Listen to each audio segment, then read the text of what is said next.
La pluie s'abattait comme des lames de couteau sur les pavés luisants de Montmartre. Et Alexandre, trempé jusqu'aux os, sentait son cœur se briser plus fort que le tonnerre qui grondait au-dessus de la ville des Lumières. Il avait composé le 911 d'une main tremblante, dénonçant non pas un criminel anonyme, mais son propre frère. Louis, le fils modèle, l'idole de la famille Moreau, accusé d'avoir violé un adolescent dans l'ombre des catacombes parisiennes. Et maintenant, chassé de la maison familiale comme un paria. Il errait seul. Les mots de sa mère résonnant encore, « Tu as détruit tout ce que nous avions bâti. Mon fils. Tu n'es plus des nôtres. » Alexandre Moreau n'avait que 20 ans. Un corps frêle sculpté par des années de danse clandestine dans les cabarets underground de Pigalle, où il avait appris à masquer sa vérité sous des sourires forcés et des pas de valse effrénés. Fils cadet d'une famille bourgeoise ancrée dans le 16e arrondissement de Paris. Il avait grandi dans l'ombre étouffante de Louis. 25 ans. L'aîné parfait, ingénieur chez une multinationale. Fiancé à une héritière.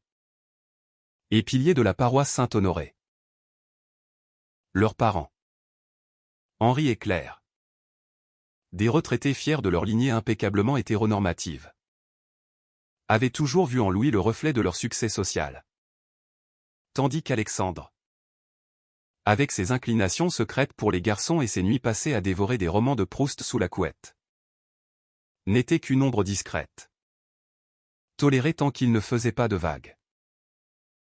Mais les vagues étaient venues, violentes et inexorables.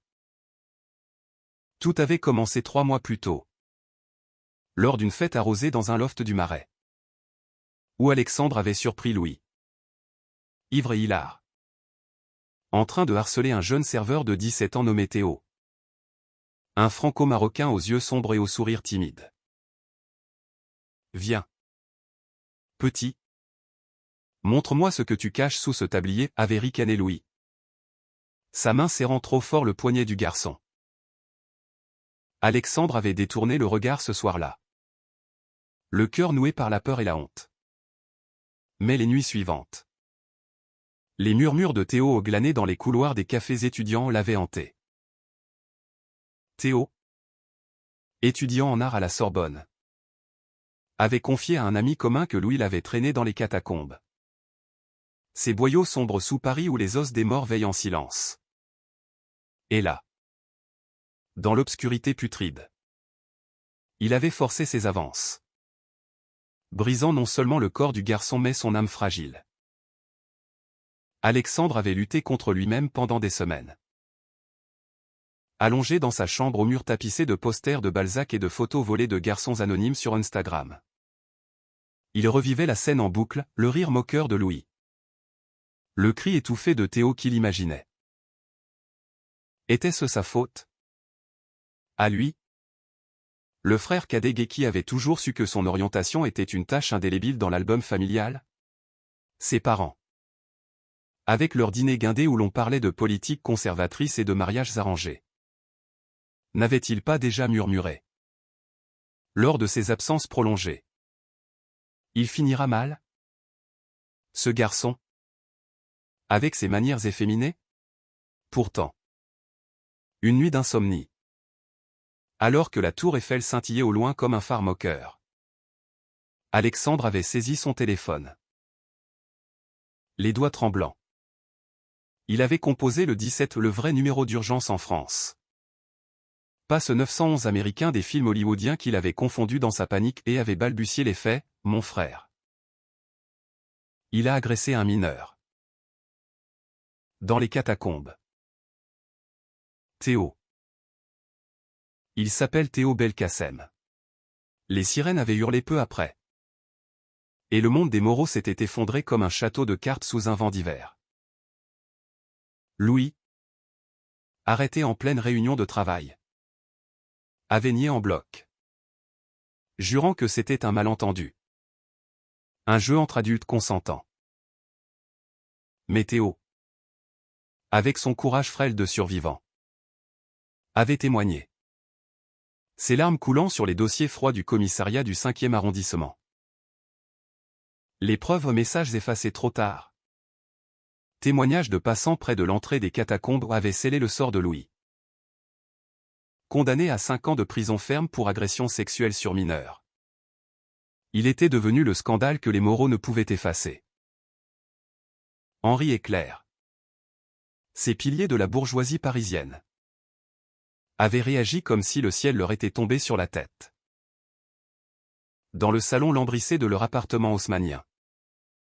Sous le portrait ancestral d'un grand-oncle académicien. Ils avaient confronté Alexandre. Tu l'as trahi. Pour un gamin de rien. Un immigré qui ment pour de l'argent, avait hurlé Henri. Son visage rougeaud déformé par la fureur. Claire, les mains jointes comme en prière, avait pleuré, Louis était notre fierté. Et toi? Toi. Avec tes secrets honteux. Tu nous achèves tous. Alexandre, dos au mur, avait tenté d'expliquer, c'était la vérité. Maman. La justice. Elle protège les faibles. Mais ces mots s'étaient noyés dans les cris. Dehors. Sors de chez nous. Traître, avait tonné Henri. Et Alexandre s'était retrouvé sur le trottoir. Un sac à dos bourré de vêtements et un portefeuille vide.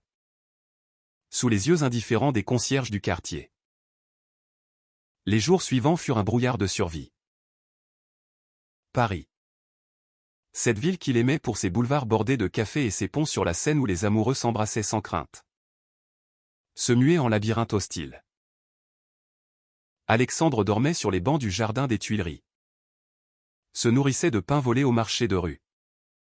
Et évitait les regards des passants qui, dans leur indifférence cosmopolite, ne voyaient en lui qu'un SDF de plus. Sa sexualité. Ce feu secret qu'il avait nourri en cachette, ses baisers volés avec des garçons rencontrés sur Grindre dans les backrooms du quartier latin devenait maintenant un fardeau supplémentaire. Si seulement j'avais été comme Louis, se murmurait-il. La gorge serrée. Hétéro. Fort. Intouchable. Mais au fond de lui, une braise de révolte couvait, il avait fait ce qui était juste. Et cette vérité, aussi amère soit-elle, était son armure. C'est lors d'une de ces nuits pluvieuses, alors qu'il cherchait refuge sous l'auvent d'une librairie du Marais, que leurs chemins se croisèrent. Émile Laurent. 22 ans. Un étudiant en journalisme à Sciences Po aux épaules larges et au sourire espiègle. Rentrait d'un vernissage quand il aperçut la silhouette recroquevillée d'Alexandre. Émile. Lui aussi français pur jus. Né dans une famille modeste de banlieue ouest. Avait ses propres cicatrices, outé à 16 ans par un père homophobe qui l'avait battu avant de le jeter dehors. Il s'était relevé grâce à une bourse et à une communauté queer militante. Et ça va? T'as l'air d'un chat mouillé qui a perdu sa queue, lança-t-il avec cet humour caustique typique des Parisiens. Tendant un parapluie et un café chaud. Alexandre leva les yeux. Méfiant? Mais le regard d'Émile Brinchot, pétillant d'une empathie non feinte, le désarma. Ils parlèrent pendant des heures. Assis sur un banc mouillé du square du Vert-Galant. L'île de la Cité enveloppée de brume. Alexandre déversa tout, la trahison de Louis. La fureur parentale. Sa propre identité gay qu'il avait gardée comme un trésor empoisonné. Émile écouta. Sans jugement. Partageant ses propres histoires les nuits en foyer d'accueil. Les manifestations pour le mariage pour tous en 2013 où il avait brandi un arc-en-ciel fièrement. La famille. C'est pas toujours le sang, conclut-il. Sa main effleurant celle d'Alexandre. Parfois. C'est ceux qui te choisissent dans la tempête. De cette rencontre naquit une amitié fragile. Puis une passion ardente.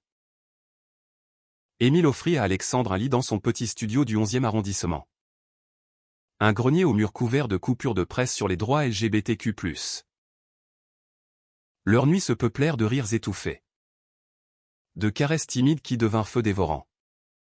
De confessions murmurées sous les draps froissés. Alexandre, pour la première fois, se sentit vu. Désiré non malgré son passé mais avec lui. Émile, avec sa fougue de journaliste en herbe, l'encouragea à ne pas se taire. Ton histoire, c'est pas juste la tienne. C'est un cri pour tous les Théos du monde. Pour tous les queers chassés comme des chiens. Mais la kermesse du destin n'était pas finie.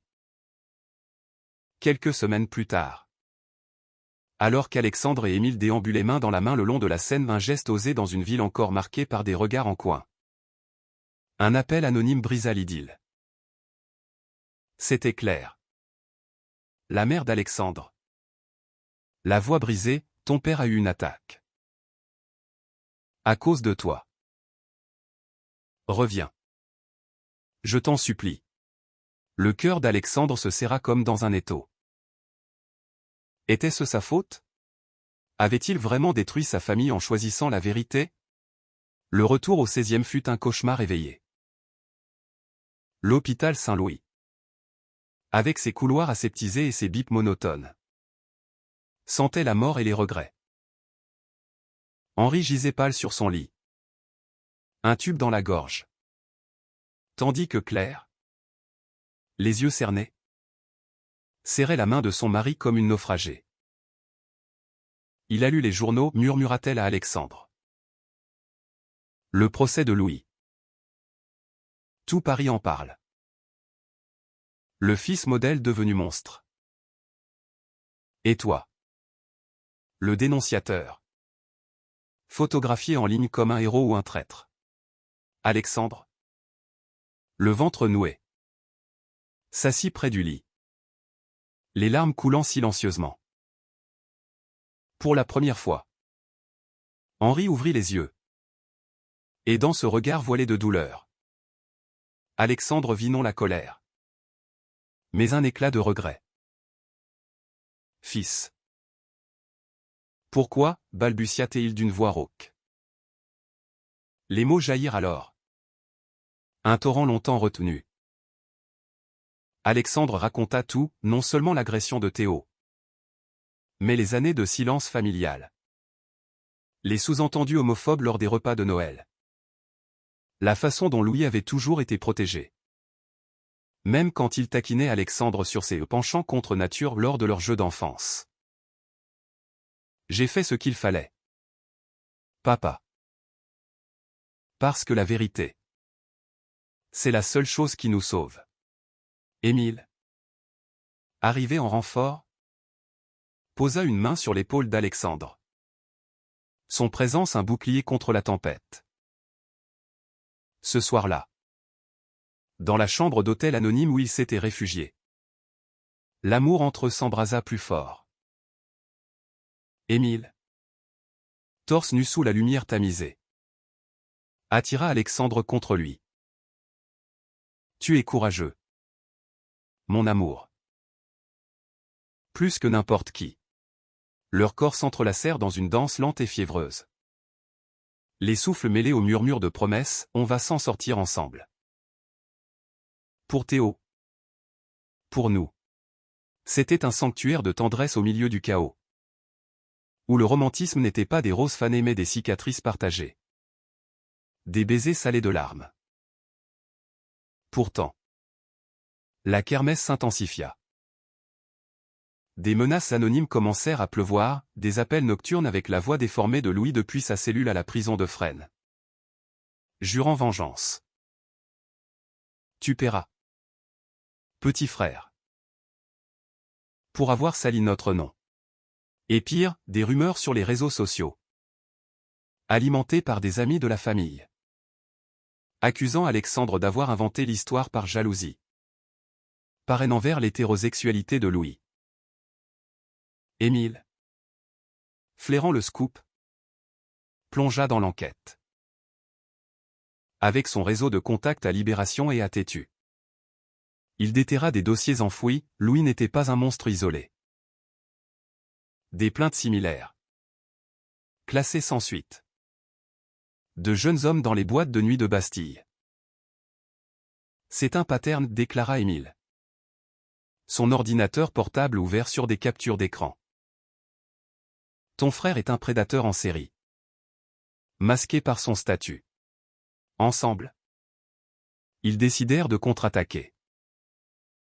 Alexandre, le cœur battant, accepta d'être interviewé par un podcast queer influ. Voix arc-en-ciel. Assis dans le studio exigu du canal Saint-Martin. Face à une micro tendue comme une épée. Il parla. Sa voix. D'abord chevrotante. Gagna en force, j'ai dénoncé mon frère parce que le silence tue plus que les mots. En tant que gay. J'ai appris que la famille n'est pas toujours un refuge. Mais parfois une prison dorée. Et pour Théo. Ce garçon brisé que j'ai vu souffrir en silence. Je refuse d'être complice. L'épisode explosa. Partagé des milliers de fois. Des hashtags vérité pour Théo et queer courage inondant Twitter ou X. Comme on l'appelait maintenant. La vague déferla sur Paris. Des manifestations spontanées devant le palais de justice. Avec des drapeaux arc-en-ciel et des pancartes justice pour les invisibles. Théo lui-même. Réapparu. Plus fort. Entouré d'une avocate pro bono.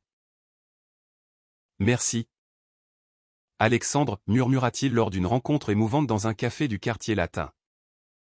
Leurs mains se serrant comme un pacte de survivants. Tu m'as rendu ma voix. Et Émile. Publiant un article retentissant dans un magazine en ligne. Révéla les connexions de Louis avec des cercles influents qui avaient étouffé les plaintes passées. Le scandale éclaboussa les salons huppés du 8e arrondissement. Forçant les moraux à affronter leur aveuglement. Henri se rétablit lentement. Et avec lui. Un pont fragile se tissa. Lors d'une visite à l'hôpital. Il confia à Alexandre, j'ai toujours su. Pour toi. Pour tes préférences. J'avais peur. Fils. Peur de ne pas te protéger dans ce monde cruel. Les larmes coulèrent. Et pour la première fois. Un pardon timide émergea. Claire. Jointe par un appel vidéo depuis la maison familiale. Ajouta, nous t'avons chassé par honte. Mais c'est nous qui devions changer. Ce n'était pas une réconciliation parfaite, les blessures saignaient encore. Mais un début. Teinté d'humanité brute. Louis. De sa cellule. Vit son empire de mensonges s'effondrer. Un nouveau procès. Pour les agressions antérieures. Le condamna à perpétuité conditionnelle. Son masque de fils modèle brisé en 1000 éclats. Alexandre. Debout devant les flashs des photographes lors de la sentence. Ne ressentit ni triomphe ni vengeance. Seulement un vide apaisé. La vérité n'efface pas la douleur, dit-il à Émile ce soir-là. Enlacés sur le balcon de leur appartement. La scène scintillant en contrebas. Mais elle nous libère. Leur amour. Forgé dans le feu de l'adversité. Fleuri comme un jardin secret au cœur de Paris. Émile et Alexandre. Main dans la main lors des Pride March le long des Champs-Élysées. Devinrent des symboles discrets de résilience queer. Alexandre entama des études en travail social. Aidant les jeunes expulsés comme lui. Tandis qu'Émile gravit les échelons journalistiques. Sa plume aiguisée par leur histoire partagée. Et un soir d'été. Sous les étoiles filantes du Champ de Mars. Émile mit un genou à terre, marié? Pour défier le monde ensemble? Alexandre. Riant à travers ses larmes. Répondit, oui. Pour l'éternité. Ainsi. De la cendre d'une famille brisée naquit une nouvelle constellation. Où la vérité et le courage n'étaient pas des armes solitaires, mais des liens indéfectibles.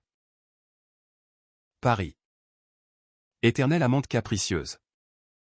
Les berça dans ses bras, rappelant que l'amour, dans toute sa diversité, est la plus grande révolte. Les mois suivants furent un tourbillon de reconstruction, où chaque jour apportait son lot de victoires minuscules et de rechutes cuisantes. Alexandre, inscrit à l'université Paris Diderot pour un diplôme en sciences sociales, passait ses journées à disséquer les dynamiques familiales dysfonctionnelles, comme si chaque cours était une thérapie déguisée.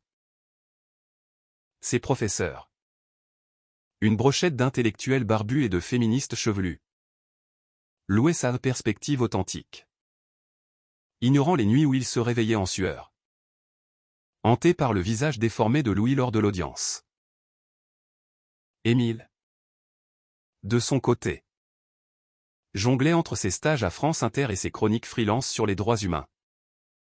Son bureau encombré de notes sur des affaires similaires, des jeunes queers jetés à la rue par des parents arc-boutés sur des normes archaïques. Leur routine, si on pouvait l'appeler ainsi, était un mélange de tendresse domestique et de passion brute. Le matin, Émile préparait un café serré dans leur kitchenette exiguë, embrassant la nuque d'Alexandre encore ensommeillé. « Réveille-toi, mon héros. Le monde a besoin de ton feu. » Les soirées. Ils erraient dans les ruelles du Marais, s'arrêtant chez des amis militants comme Léa, une lesbienne tatouée qui tenait un bar associatif, ou Karim, un trans non-binaire activiste pour l'inclusion migrante.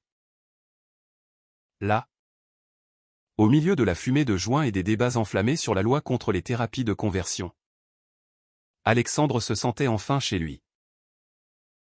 Pas dans le marbre froid du 16e, mais dans ces espaces chaotiques où l'amour était fluide, rebelle.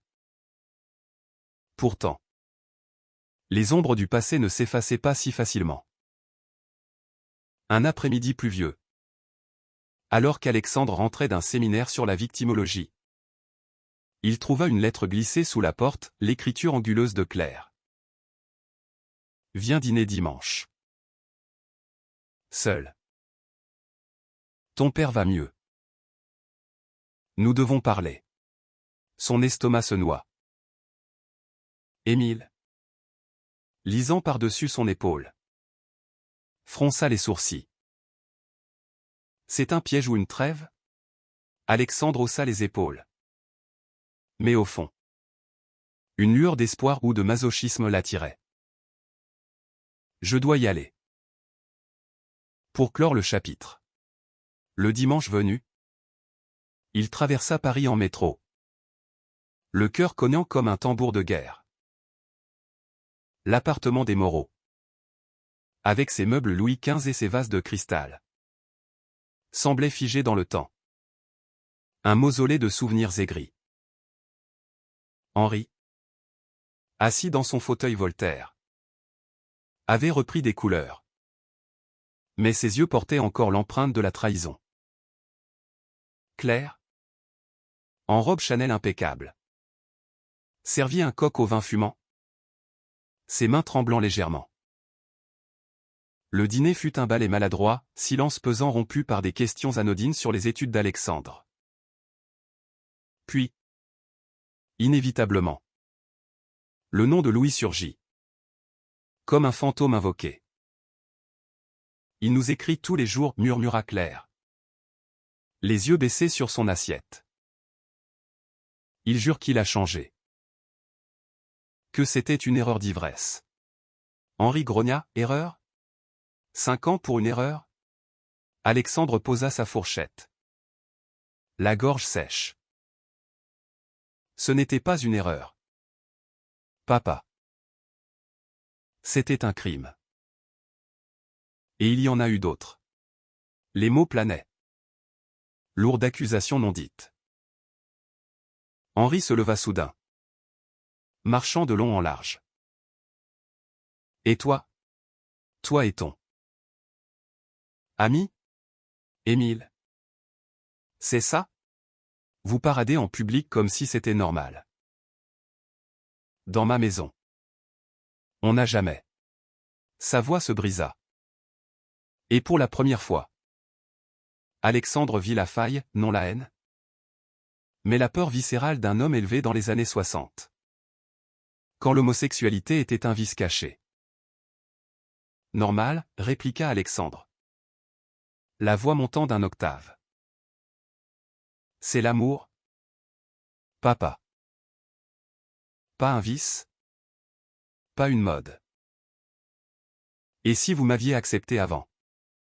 Peut-être que j'aurais parlé plus tôt de Louis. Peut-être que Théo n'aurait pas souffert. Claire étouffa un sanglot. Nous t'aimons.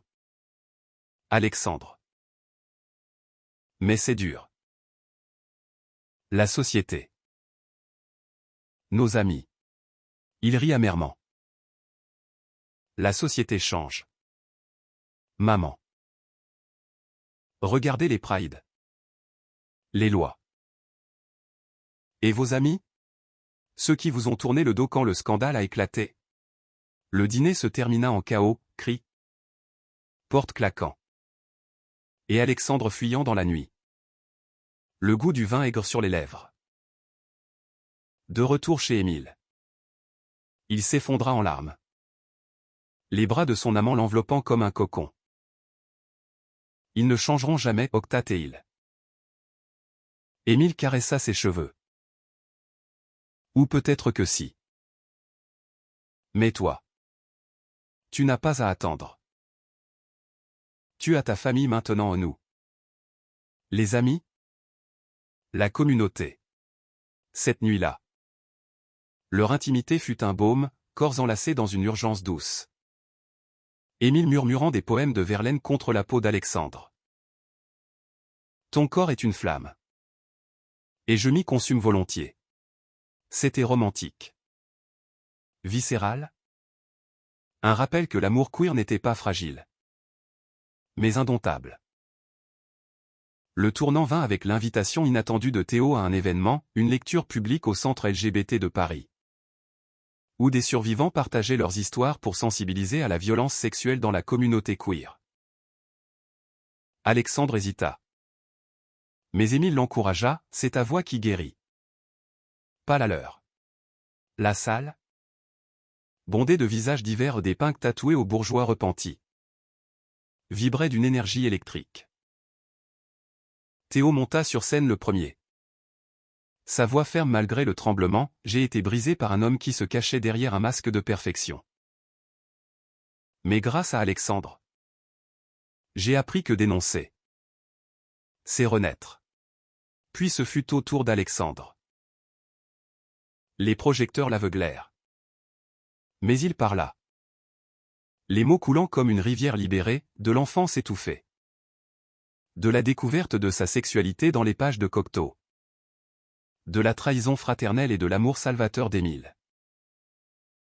La standing ovation fut un raz-de-marée émotionnel.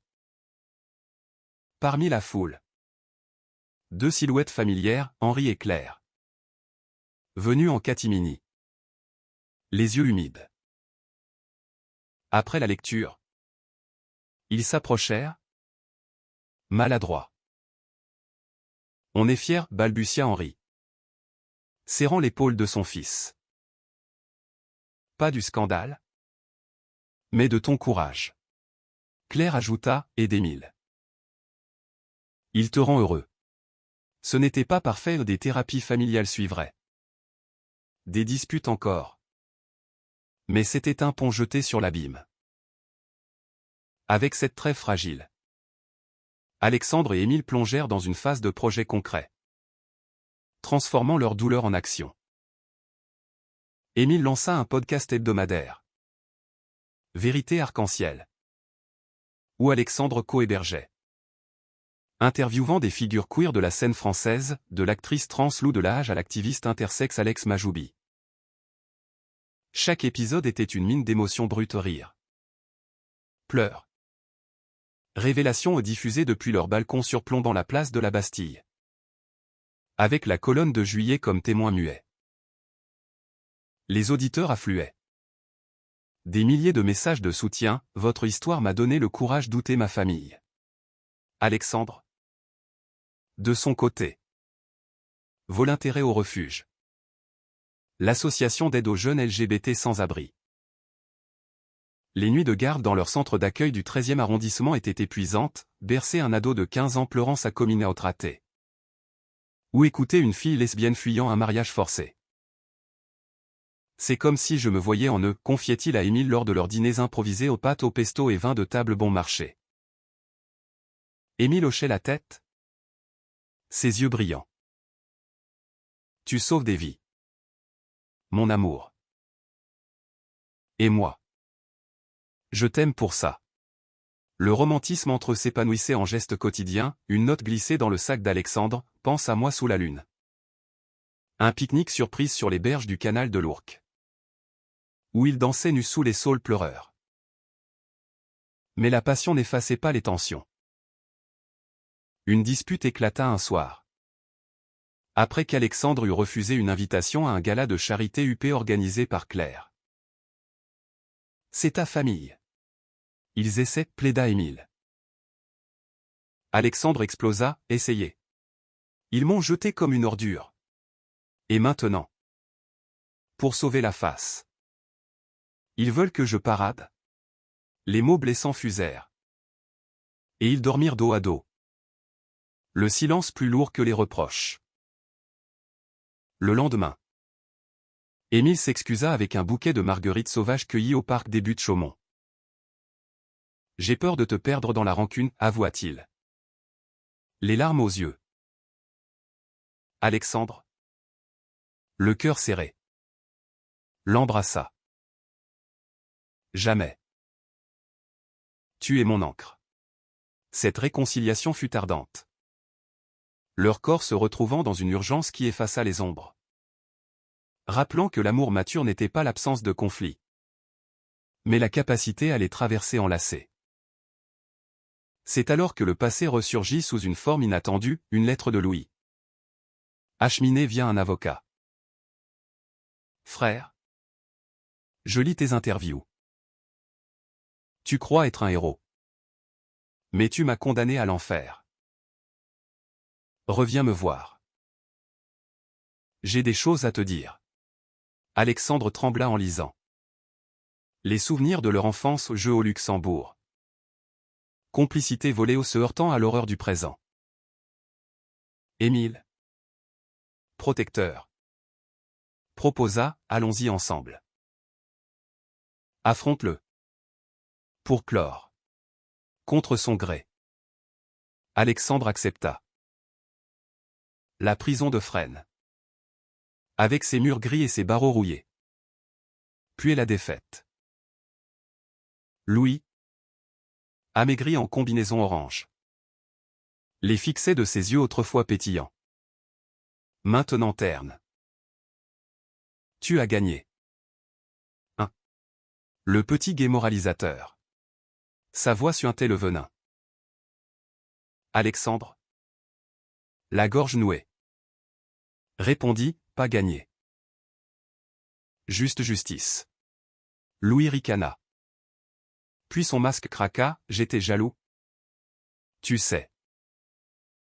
De ta liberté. Moi. Piégé dans le rôle du parfait. Je me vengeais sur les faibles. Comme Théo. Comme toi. Petit. La confession fusa, des abus d'enfance sur Alexandre lui-même. Refoulé dans l'oubli. Pardon, murmura Louis. Brisé. Le choc fut un tsunami. De retour à Paris. Alexandre vomit dans les toilettes du train.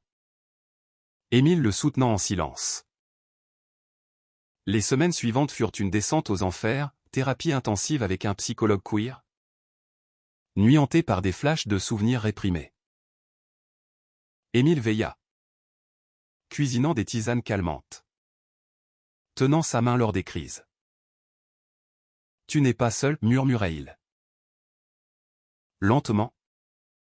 La guérison vint. Forgée dans la vulnérabilité partagée. Alexandre écrivit une lettre à Louis, « Ton pardon ne m'absout pas. Mais il nous libère tous. » Envoyé. Elle scella un chapitre. La révélation de Louis propulsa Alexandre dans une nouvelle phase de militantisme, où la douleur personnelle devenait carburant collectif. Il cofonda un atelier d'écriture thérapeutique pour survivants de violences intrafamiliales au Centre Pompidou. Des sessions hebdomadaires où des plumes tremblantes couchaient sur papier des histoires de rejet et de renaissance. Écrivez non pour guérir, mais pour hurler, encourageait-il.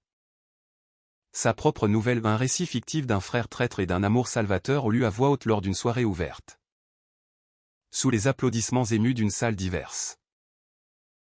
Émile, inspiré, transforma leur podcast en série documentaire. Frères d'ombre, explorant les dynamiques toxiques au sein des fratries queer. Le premier épisode, sur l'affaire Moreau, attira des invités surprises, Théo, désormais artiste en résidence à la FIAC, exposant des toiles sombres inspirées de son trauma. Et même Claire, qui, d'une voix chevrotante, confessa, j'ai été aveugle. Mère parfaite, mais mère défaillante. L'impact fut fulgurant, invitation à des conférences TEDx à Lyon. Partenariat avec Amnesty International. Et un buzz médiatique qui fit d'Alexandre une voix montante du mouvement LGBTQ+ français. Leur couple, sous les projecteurs, affronta ses propres épreuves. Une rumeur malveillante circula lancée par un ex de Louis, aigri, accusant Émile d'avoir exploité l'histoire d'Alexandre pour sa carrière. Journaliste vautreur, titra un tabloïd People. Émile, blessé, se replia, annulant des interviews.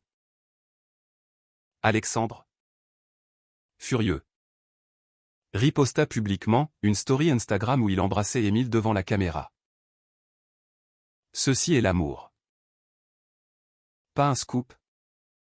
Pas un scandale. Juste nous. La vidéo virale noya la calomnie dans un flot de cœurs arc-en-ciel. Pour célébrer, ils s'offrirent un week-end à la campagne, dans une ferme bio près de Versailles louée via Airbnb. Loin des klaxons parisiens, ils marchèrent dans les champs de lavande, main dans la main, parlant d'avenir, un appartement plus grand. Peut-être des enfants via GPA un jour. La nuit, sous un ciel étoilé, leur amour fut cosmique, le corps fusionné dans l'herbe douce. Rire mêlé aux cris d'oiseaux. Je t'aime comme la Seine aime Paris, murmura Émile. Alexandre sourit, et moi. Comme la tour Eiffel défie la gravité. De retour, une surprise les attendait, Henri. Seul, devant leur porte avec une bouteille de Bordeaux millésimée. J'ai lu ton article sur les frères, dit-il. Maladroit. Ça m'a fait réfléchir.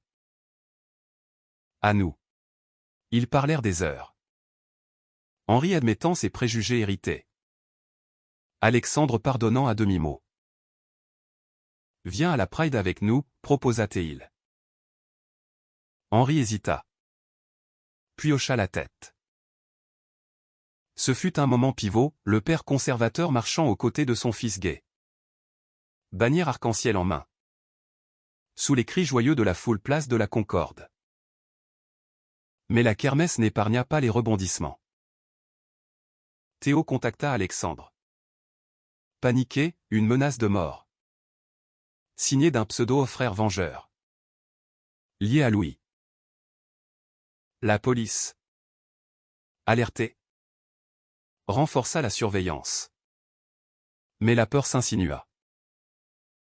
Émile, hypervigilant, installa des caméras, Alexandre. Insomniaque, revivait les catacombes en rêve.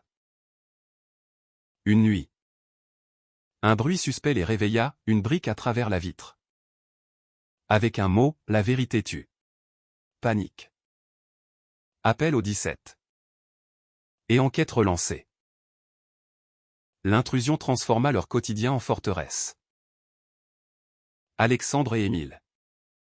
Unis dans l'angoisse. Se blottirent l'un contre l'autre. Le romantisme teinté d'urgence. Si on doit fuir, on le fait ensemble, jura Émile. Sa main sur le cœur d'Alexandre. Mais fuir n'était pas une option, c'était le moment de riposter. Avec l'aide de Léa et Karim. Ils organisèrent une veillée de soutien au bar associatif, transformé en QG de crise. Des dizaines de militants affluèrent, allumant des bougies en cercle. Chantant « Y a pas de futur sans nous » d'une voix collective qui dissipa les ténèbres. L'enquête avança vite, le coupable. Un cousin éloigné de Louis. Fanatisé par des forums d'extrême droite anti-LGBT. Fut arrêté dans les heures suivantes. Lors de l'interrogatoire. Il craqua, Louis m'a écrit. Il disait que son frère détruisait la famille française. Le lien avec des réseaux radicaux émergea, menant à un coup de filet plus large. Alexandre, témoignant au tribunal. Face au cousin hagard. Sentit une catharsis, ta haine n'est pas contre moi, mais contre ce que tu crains en toi. L'amour queer n'est pas une menace, c'est une lumière. La victoire judiciaire propulsa leur visibilité, une couverture sur France 24. Des entretiens avec Le Monde où Alexandre plaidait pour une loi renforcée contre les discours de haine en ligne. Émile, rédigeant l'éditorial. Conclut, la courage n'est pas l'absence de peur, mais la marche malgré elle. Leur couple, renforcé, devint un duo inséparable, invitation à des festivals queer à Berlin, où ils dansèrent jusqu'à l'aube, corps en sueur sous des stroboscopes arc-en-ciel. Henri et Claire, touchés par l'affaire, s'impliquèrent enfin. Claire rejoignit un groupe de parents alliés à Flag France. Organisant des ateliers sur l'acceptation, Henri, plus discret, finança discrètement le refuge. Lors d'un dîner familial réconcilié au coq au vin revisité. Sans rancune. Ils levèrent leurs verres, à la famille choisie et à celle qui se reconstruit. Alexandre. Émile à ses côtés. Sentit les larmes monter, c'était imparfait. Humain. Vrai. Théo, de son côté, exposa une série de toiles à la Biennale de Paris. Ombre et lumière. Inspiré de son chemin de guérison. Elle, au Grand Palais, fut un triomphe, critiques élogieuses. Acheteurs anonymes, dont Claire. En secret. C'est pour toi, dit-elle à Alexandre, tendant un chèque pour l'association. La boucle se bouclait. De la douleur à la création. Pourtant, au milieu de ce renouveau, une peur sournoise rongeait Alexandre, et si l'amour avec Émile n'était qu'un feu de paille? Nourri par le drame?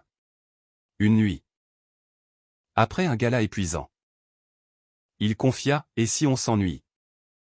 Une fois la tempête passée? Émile rit doucement, l'attirant au lit. L'ennui? Avec toi. C'est impossible. Regarde-nous, des survivants. Des amants? Des révolutionnaires. Leur étreinte fut lente. Exploratoire. Redécouvrant chaque courbe comme au premier jour. Scellant un engagement plus profond. L'été 2026 apporta un vent de changement, Alexandre obtint son diplôme avec mention. Thèse sur les dynamiques intrafamiliales dans les communautés queer françaises. Saluée comme pionnière. Émile, promu junior reporter à Mediapart, couvrit le sommet sur les droits humains à Genève, où Alexandre l'accompagna comme consultant. Leur voyage fut une lune de miel anticipée, promenade au bord du lac Léman. Dîner aux chandelles dans des bistrots suisses. Et nuit passionnée où l'amour transcendait les frontières. De retour à Paris. Ils sautèrent le pas, achat d'un appartement dans le 20e. Un duplex bohème avec vue sur le Père-Lachaise. L'aménagement fut un chaos joyeux, meubles chinés aux puces de Saint-Ouen. Murs peints en bleu nuit pour évoquer les catacombes reconquises. Et un coin bureau partagé où leurs ordinateurs ronronnaient côte à côte. Notre nid, murmura Émile en inaugurant le lieu d'un baiser langoureux sur le plan de travail de la cuisine. Le militantisme s'intensifia. Ensemble. Ils lancèrent Courage Collectif. Une fondation aidant les familles à naviguer les crises d'acceptation LGBTQ+. Les ateliers. Tenus dans des mairies de banlieue. Attiraient des parents dubitatifs transformés par les témoignages. Lors d'un événement à Bobigny. Henri parla pour la première fois publiquement, « J'ai failli perdre mon fils par fierté mal placée. Ne commettez pas mon erreur. » Les applaudissements furent cathartiques. Et Alexandre, serrant la main d'Émile, sut que la guérison était collective. Romantiquement, ils explorèrent de nouveaux horizons, un voyage à la Côte d'Azur, où ils louèrent une calanque isolée pour nager nus dans la Méditerranée. Corps enlacés dans les vagues turquoises. Ici, on est libre, dit Alexandre. Sa tête sur l'épaule d'Émile. Le soir, autour d'un feu de camp, ils rêvèrent, adoption. Livre coécrit. Une vie tissée de fils colorés. Mais un appel de freine brisa l'harmonie, Louis. En libération conditionnelle anticipée pour bonne conduite. Voulait une rencontre finale. Pour le pardon mutuel, plaida l'avocat. Alexandre, après consultation avec son thérapeute, accepta. Émile à ses côtés. La rencontre, dans une salle aux vitres blindées, fut surréaliste, Louis. Vieilli. Cheveux grisonnants. Murmura, j'ai suivi ta thérapie en prison. Tu avais raison. La vérité m'a brisé. Mais reconstruite. Des larmes coulèrent. Un pardon échangé au pas total. Mais suffisant pour avancer. Libéré de ce poids, Alexandre plongea dans l'écriture, un mémoire autobiographique. Frère trahison. Amour rédemption. Préfacé par Émile. Le lancement au Salon du Livre. Place de la Porte de Versailles. Fut un succès, file d'attente. Dédicace émue. Et une critique dans le Figaro l'y saluant un témoignage poignant sur la résilience queer en France post-MeToo. L'automne ramena des défis, une polémique autour de Courage Collectif. Accusé par des conservateurs d'être anti-famille traditionnelle. Des manifestations hostiles devant leur QG. Avec slogan homophobe. Ravivèrent les peurs. Émile, couvrant l'événement pour son journal, fut bousculé, Alexandre, protégeant un bénévole, se fit une entaille au bras. L'hôpital Necker, avec ses urgences bondées, devint un rappel brutal, la lutte n'était pas finie. Pourtant, de la crise naquit une solidarité accrue. Des célébrités queer comme le chanteur Bilal Hassani relayèrent leur cause. Et une contre-manifestation massive inonda Paris de couleurs arc-en-ciel. Théo, désormais mentor artistique, organisa une expo solidaire, Vision de résistance, où des œuvres collectives dénonçaient la haine. Claire, active dans son groupe parental, témoigna à la télé, « Mon fils m'a appris l'amour inconditionnel. Soutenez-les. » Le couple, marqué mais uni, se recentra sur l'intime. Une escapade à Honfleur. Normandie. Pour les feuilles rougissantes, balade sur la plage. Huîtres fraîches au port. Et nuit dans un bed et breakfast hanté par des fantômes romantiques. Ici. Loin du bruit. Je t'entends vraiment, confia Alexandre. Leurs doigts entrelacés sur le sable froid. Émile répondit par un baiser salé, et je te sens. Partout. De retour. Ils planifièrent leur union, un mariage civil discret à la mairie du 11e. Suivi d'une fête queer au bar de Léa. Invités triés sur le volet aux familles biologiques et choisies. Vœux échangés sous un arc-en-ciel dessiné à la craie. Dans la tempête? Tu as été mon phare, dit Émile. Alexandre. Ému, et toi? Mon courage quotidien. La danse s'étira jusqu'à l'aube. Corps en fête. Cœur en symbiose. Post-mariage. Alexandre lança un podcast solo. Voix oubliée. Amplifiant des histoires de migrants queer comme Théo. Émile. En parallèle, enquêta sur un réseau d'extrême droite. Révélant des financements occultes. Leur synergie professionnelle renforça leurs liens, dîner tardif à débattre d'éthique journalistique. Nuit où la passion débordait en débats enflammés suivis de réconciliations torrides. Henri, observant de loin, offrit un cadeau surprise, une croisière sur la Seine pour leur anniversaire de mariage. Pour que vous voyiez Paris comme des amoureux. Pas des guerriers. Le bateau glissa sous les ponts illuminés. Champagne pétillant. Et Alexandre, dans les bras d'Émile, sut que le cycle était bouclé, de la chasse à l'étreinte. L'hiver 2027 apporta une douceur inattendue, la grossesse surrogate d'un couple ami. Où Alexandre et Émile devinrent parrains. Éveillant des rêves d'avenir. Des enfants à nous. Un jour, murmura Alexandre lors d'une veillée de Noël au Père-Lachaise. Sous les tombes de Oscar Wilde et d'autres rebelles. Émile sourit, avec toi. Tout est possible. Le militantisme culmina avec une pétition pour une journée nationale du courage queer. Présentée à l'Assemblée. Alexandre témoigna devant les députés. Sa voix résonnant dans l'hémicycle, de la dénonciation à la résilience. Chaque queer porte une histoire de vérité. Honorons-la. La loi passa. Un triomphe collectif célébré par une Pride spéciale sur les Champs-Élysées. Où Théo lança des confettis. Claire brandit une pancarte. Et Louis en permission observa de loin. Ombre repentie. Leur amour, mûri par les ans, était un phare, voyage à Lisbonne pour des festivals queer. Livre coécrit sur la thérapie familiale. Et un quotidien tissé de rires où Émile cuisinant ratatouille brûlée. Alexandre dansant sur du Daft Punk dans le salon. Tu m'as relevé, dit un soir Alexandre. Enlacé sur le canapé. Émile embrassa son front, nous nous sommes relevés. Mutuellement. Ainsi. Dans le tourbillon de Paris.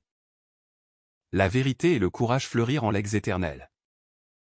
Prouvant que l'amour, dans sa diversité flamboyante, triomphe toujours.